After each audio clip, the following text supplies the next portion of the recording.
everyone, welcome to my channel. You're watching English Study with Shweta Chauhan. Hey everyone, आज की इस video में हम सीखेंगे spoken English from a basic level. ठीक है, बेसिक लेवल से हम कैसे अपनी इंग्लिश को स्ट्रॉन्ग करें, कैसे हम इंग्लिश को सुधारें. ठीक है, तो यहाँ पर एकदम बेसिक लेवल या आप कहें ABCD से बताया जाएगा. आप किसी भी लैंग्वेज को ओवरनाइट यानी रातों रात नहीं सीख सकते. ऑल ऑफ अ सडन किसी भी लैंग्वेज को सीखना इम्पॉसिबल है. उसके लिए आपको प्रैक्टिस और हार्डवर्क दोनों को ही बैलेंस और मेंटेन करके चलना होगा. कई बार क्या होता है कि हमारे पास वोकैबुलरी बहुत ज़्यादा होती है, हमें उसकी बहुत ज़्यादा नॉलेज होती है. हमारे पास मालूम होता है कि कौन सा रूल कहाँ लगेगा, फिर भी हम इंग्लिश नहीं बोल पाते. उसका कारण है कि शायद हम कुछ बेसिक से मिस कर रहे हैं, या तो हमने स्टार्टिंग एज में ही सीखते वक्त थोड़ी बहुत गलतियां कर दी थी. काफ़ी लोग कहते हैं कि टेंस से पढ़ के या फिर ग्रामर की नॉलेज बिल्कुल ज़रूरी नहीं होती स्पोकन इंग्लिश में, लेकिन बेसिक बनाना हम वहीं से सीखते हैं. हम पूरी ग्रामर की नॉलेज को कलेक्ट नहीं करेंगे, लेकिन जो बेसिक चीज़ें हैं जिनसे इंग्लिश की आप कहें नींव डाली गई है, जो इंग्लिश लैंग्वेज के रूट हैं, जड़ हैं, उन्हें तो सीखना बहुत ज़रूरी है. तो आज के इस लेसन में हम सीखेंगे the spoken English from basic level, जिससे आप बहुत ही फ्लुएंट तरीके से इंग्लिश बोलना सीख सकें. So this is class 1, let's get started. तो शुरू करते हैं अपना spoken English from a very basic level. किसी भी लैंग्वेज को सीखने के लिए सबसे उसका की पॉइंट क्या होता है कि हम जानें कि वो जो लैंग्वेज है उसके लेटर्स क्या हैं. जैसे हमें सबको मालूम है कि इंग्लिश में A to Z सभी लेटर्स हैं इंग्लिश के, राइट. उस पर टाइम वेस्ट नहीं करते हैं. A to Z सबको मालूम है. ओके, ये जो A है, B है, to Z हर एक लेटर है, और ये सभी A to Z in 26 letters को ही हम अल्फ़ाबेट कहते हैं. अब अल्फ़ाबेट में कुछ वॉवल्स हैं तो कुछ कॉन्सोनेंट, राइट. तो देखते हैं उन्हें. अब अल्फ़ाबेट को दो कैटेगरी में बांटा गया है. पहली कैटेगरी है कॉन्सोनेंट और दूसरी कैटेगरी है वॉवल्स. जो कॉन्सोनेंट हैं वो 21 लेटर्स होते हैं, राइट.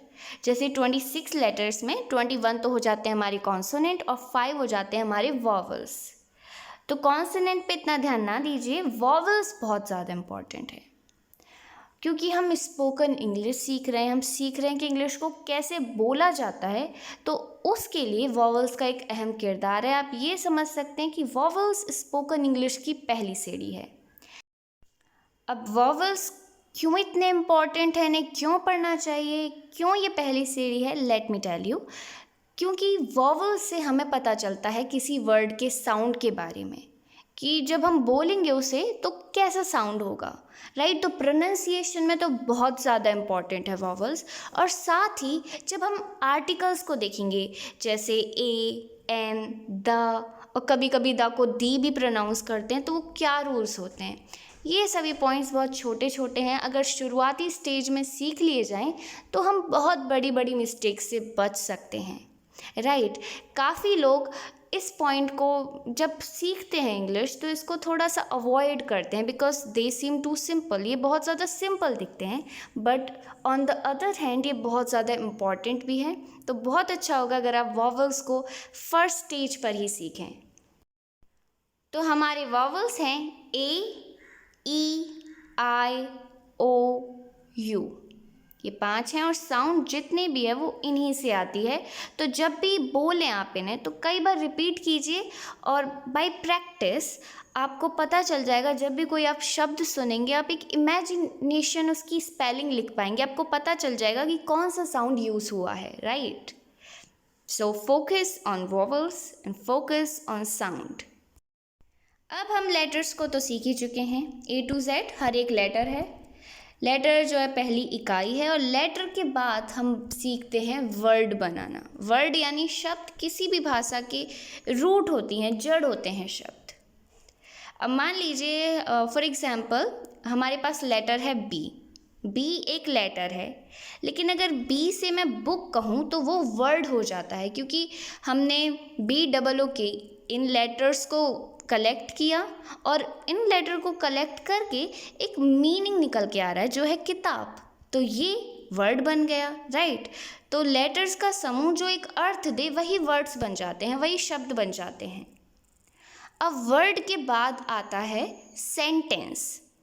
जैसे ग्रुप ऑफ लेटर वर्ड बनाता है, वैसे ही ग्रुप ऑफ वर्ड्स सेंटेंस बनाते हैं। जैसे मैं कहूँ book is on the table, right, जो किताब है वो मेज पर है। तो मैंने कई सारे शब्दों को मिलाया, उनका ग्रुप बनाया और जब मैंने उनको अरेंज किया तो उनका एक मीनिंग निकल रहा है, एक अर्थ निकल रहा है। Like book is on the table, किताब मेज पर है, टेबल पर है। तो इस तरह हमारे सेंटेंस बनते हैं। अब जब सेंटेंस यानी जो वाक्य होता है वो ग्रुप बनाते हैं तो स्पीच की फॉर्मेशन होती है, और स्पीच से ही आप एक दूसरे से बात कर पाते हैं, ठीक है, अपनी बातों को, अपनी कॉन्वर्सेशन को कंटिन्यू कर सकते हैं। तो फर्स्ट लेटर, लेटर से वर्ड, वर्ड से सेंटेंस और सेंटेंस से इस तरह स्पीच की फॉर्मेशन होती है। अब जब हम किसी से बात करने जाते हैं तो हमें मालूम होना चाहिए कि जब हम अपने बारे में बात करते हैं तो उसे आप इंग्लिश में क्या कहेंगे। अगर किसी लड़के के बारे में, किसी लड़की के बारे में बात कर रहे हैं तो उसे इंग्लिश में कैसे बोलेंगे। तो जब हम खुद की बात करते हैं तो हम यूज़ करते हैं आई का, राइट, आई यानी मैं। अगर हम किसी लड़के, लड़की, किसी भी सिंगुलर यानी एक वचन किसी भी के बारे में बात करें, मान सकते हैं आप कोई नेम भी हो सकता है जैसे राम, श्याम, सीता, किसी भी सिंगुलर सब्जेक्ट के बारे में बात कर रहे हैं तो हम ही का यूज़ करेंगे, शी का यूज़ करेंगे या फिर इट का यूज़ करेंगे। ही का यूज़ करेंगे जब हम किसी लड़के के बारे में बात कर रहे हैं, शी का यूज़ करेंगे जब हम किसी लड़की के बारे में बात कर रहे हैं, और इट का यूज़ कर सकते हैं जब हम ऑब्जेक्ट्स के बारे में बात करते हैं, जैसे बुक, ट्री, इन सब के बारे में बात करेंगे तो हम इट का यूज़ करेंगे और इन सब का मतलब होता है वह, ठीक है। और अगर हम अपने से सामने वाले इंसान से बात कर रहे हैं तो हम उसको कहेंगे यू यानी तुम। यू जो है वो प्लूरल सब्जेक्ट होता है, राइट, बहुवचन। अगर हम काफ़ी लोगों से बात कर रहे हैं, काफ़ी लोगों के बारे में बात कर रहे हैं तो हम दे का यूज़ करते हैं या फिर वी का यूज़ करते हैं। दे का मतलब होता है वे या वे सब, और वी का मतलब होता है हम। अब कई बार हम वर्तमान में बात करते हैं, जैसे प्रेजेंट की कुछ बातें होती हैं, कभी कभी हम पास्ट की बातें करते हैं तो कभी कभी फ्यूचर की। अब हर एक रूल को अभी डिटेल में अभी हमें समझना नहीं है, लेकिन एक गैस तो होना ही चाहिए, राइट। तो आई के साथ अगर हम प्रेजेंट की बात करें तो एम का यूज़ होता है या फिर हैव का यूज़ होता है। जैसे मैं कहूँ मेरे पास एक पुस्तक है तो यहाँ पे कहेंगे I have a book. Have का मतलब होता है पास में, ठीक है। कभी कभी हैज़ हैव प्रेजेंट परफेक्ट में भी यूज़ होते हैं, पर वो हम बाद में सीखेंगे। अभी जो गैस है वो हैव का मतलब है पास में। अगर मैं कहूँ कि मैं एक लड़की हूँ तो मैं कहूँगी I am a girl, right. अगर हम सिंगुलर सब्जेक्ट की बात करें, जैसे किसी लड़के, किसी लड़की के बारे में, जैसे वह एक अच्छा लड़का है तो हम कहेंगे he is a good boy, या फिर लड़की के बारे में कहें she is a good girl, ठीक है। अगर हम प्लूरल्स की बात करें जैसे यू, दे, वी, तो इनके साथ हम आर का यूज़ करते हैं। अगर हमें बोलना है कि उनके कुछ पास है तो हम हैव का यूज़ करेंगे। जैसे कि तुम अच्छे लड़के हो तो हम कहेंगे you are a good boy, ठीक है। अगर मैं कहूँ तुम्हारे पास पेन है तो मैं कहूँगी यू हैव अ पेन। और यही जो हेल्पिंग वर्ब है यही यूज़ होंगी दे के साथ और वी के साथ। जैसे they are playing, they have book, right, वो खेल रहे हैं या उनके पास बुक है। हम खेल रहे हैं तो मैं बोलूँगी वी आर प्लेइंग, या मैं बोलूँ हमारे पास घर हैं, वी हैव हाउसेस। तो इस तरह हम प्रेजेंट में हेल्पिंग वर्ब का यूज़ करके बातें करते हैं। अगर वही बात हो रही हो पास्ट में तो हम आई के साथ यानी मैं के साथ वर का यूज़ करते हैं।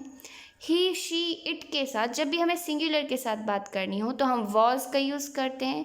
अगर हमें बोलना है कि उसके पास एक घर था तो हम कहेंगे ही हैड अ हाउस, ठीक है। अब वो घर नहीं है, पास्ट की बातें हो रही हैं तो हम हैड का यूज़ करते हैं। वहीं अगर हम बात करें प्लूरल सब्जेक्ट्स की, जैसे तुम, वे, हम सब, वे सब, जैसे यू, दे, वी, तो इनके साथ हम पास्ट में लगाते हैं वर और हैड। ठीक है, यू वर देयर, तुम वहाँ थे। वी वर हेयर, हम यहाँ थे। ठीक है, तो पास्ट में हम वर का यूज़ करते हैं और प्रेजेंट में आर का। अब जो नेक्स्ट है वो है फ्यूचर। तो फ्यूचर में हम आई के साथ यानी मैं के साथ विल या शैल का यूज़ कर सकते हैं। सिचुएशन पे डिपेंड करता है। अगर हम किसी बात पे ज़ोर दे रहे हैं तो आई के साथ हम विल का यूज़ करते हैं, अगर नॉर्मली बोल रहे हैं तो शैल का यूज़ करते हैं। लेकिन जब भी हम किसी के साथ विल या शैल का यूज़ करते हैं तो उससे पता चल जाता है कि हम फ्यूचर को इंडिकेट कर रहे हैं। ही, शी, इट, इसके साथ भी हम विल या शैल दोनों में से किसी एक का यूज़ कर सकते हैं। और अगर हम बात करें प्लूरल की, तब भी रूल सेम ही है। यू, दे, वी के साथ भी हम विल या शैल का, डिपेंड करता है सिचुएशन पे, जो हम बाद में पढ़ेंगे। ठीक है, तो विल शैल का यूज़ किसी के भी साथ हो सकता है। विल शैल आप बस इतना समझ लीजिए, एक तरफ फ्यूचर को इंडिकेट करते हैं। Well, this is the end of the video. If you liked, then hit the like button and subscribe my channel for more informative and interesting video like this.